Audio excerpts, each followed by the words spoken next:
walls, shower base, drain flange, curb, everything set and thin set. Now we got to go back and tape all of these seams. So I have some preformed outside corners, some preformed inside corners, and this 4-inch strip of Kerdi band to go ahead and handle all of these inside, outside corners, all the joints, everything.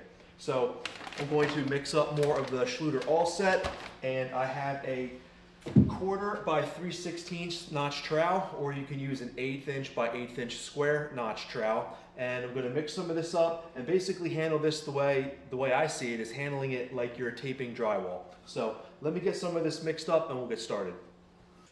I just use an old spackle knife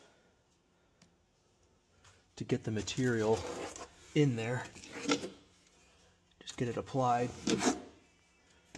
And then I'll use the notch trowel. Get that tooled the way they want it. And then I grab one of these corners,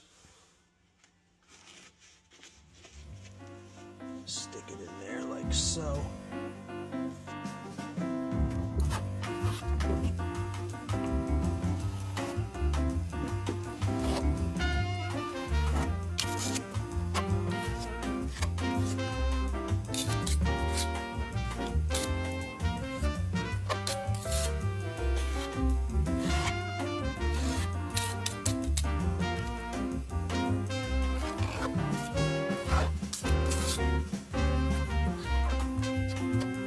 I want you to overlap at least 2 inches from one tape to the other.